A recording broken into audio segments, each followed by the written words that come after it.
Hello, New Rochelle. This is Superintendent Jonathan Raymond, and welcome to another edition of What Matters Most. We are taping at Trinity Elementary School, where everything you do matters. Let's start with some good news. Congratulations to the three New Rochelle High School basketball all-time greats that had their jerseys retired. Kenny Washington, class of 1973, Jimmy McGee, class of 1985, and Krabby Young, class of 1993, were all part of a wonderful ceremony at our New Rochelle High School. And as you may know, October is Italian American Heritage and Culture Month. And Miss Trombetta, Jefferson's Italian teacher, started a month-long initiative by teaching her students 33 different facts about Italy, ranging from fun facts to inventions and everything in between. And now let's share some of those fun facts. Did you know that the Italians invented eyeglasses? And did you know that the margherita pizza, and I love our pizza from La Rosa, was created to impress a queen? And did you know that Italians are the 5th biggest population in all of Europe? And did you know that 13 of Shakespeare's 38 plays are set in Italy? And finally, did you know that the Sistine Chapel welcomes over 20,000 visitors every day? Wow, that's a lot of visitors. And now I'm really pleased to welcome our special guest, Lisa Marie Newkirk. Hello, Lisa. Hello. So great to have you here. You are our Director of Security. Yes. You've been in New Rochelle for about a year now. Yes. So I'd love to have you tell a little bit about your story to our viewers and what brought you to New Rochelle. Again, welcome. Thank you so much, and thank you so much for having me, Superintendent Raymond.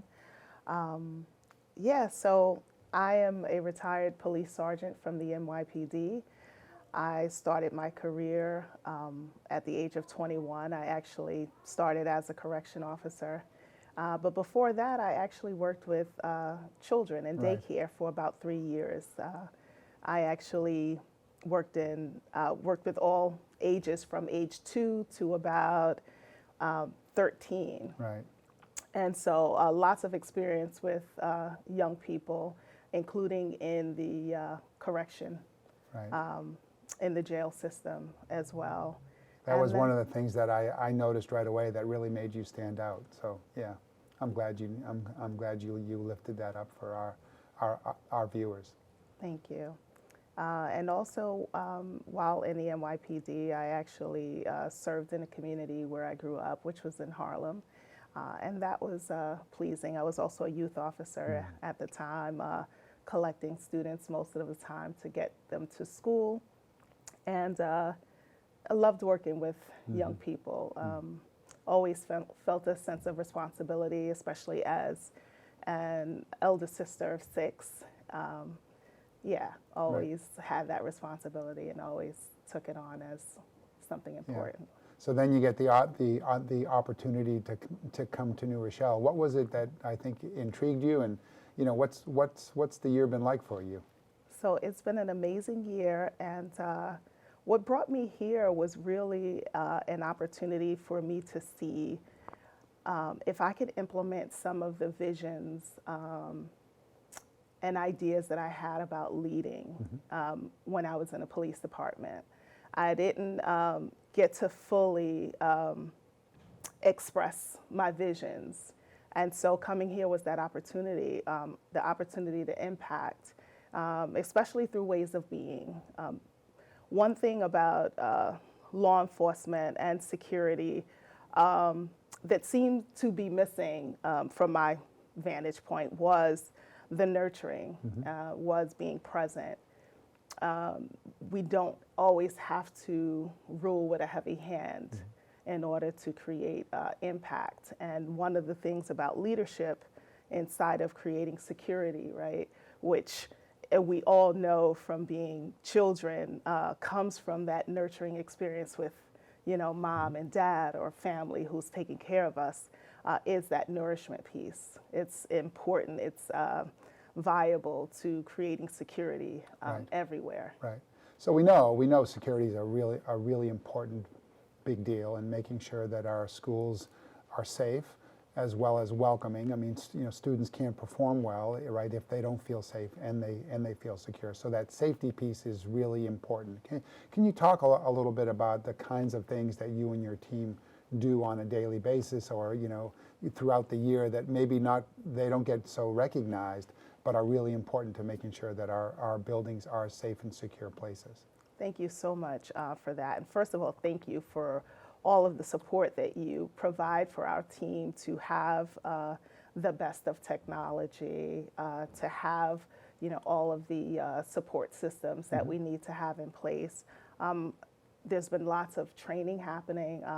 So from a physical perspective, aside from all of the physical layouts and all of the protections that we could possibly have, some that we don't mention to the public for obvious reasons, we also are working on training like CPR training, AED training. There's also evacuchair training so that our students are removed from in case of an emergency, they're removed safely from buildings.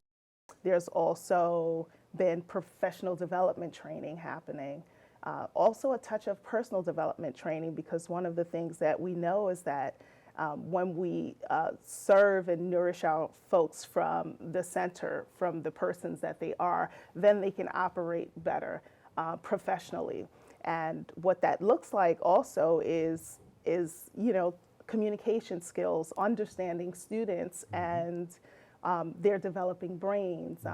Also connecting with our students and understanding the generation change. That's a big piece to connecting with our students that's necessary for our staff to continue to understand. Actually, for, I would even say our generation to understand is that it's going to take different techniques than what we used to be connected to our young people. Right. So there is a lot of that work that goes on, and I think you mentioned in a great partnership with our facilities team. We're constantly looking at making sure that our buildings are safe, single points of entries, cameras, locks, all of that gets done. And I know you and the team, along with our security consultant, are constantly going out and reviewing and monitoring and finding ways to continue to improve. But what I'm also hearing you say is that you're working with the staff,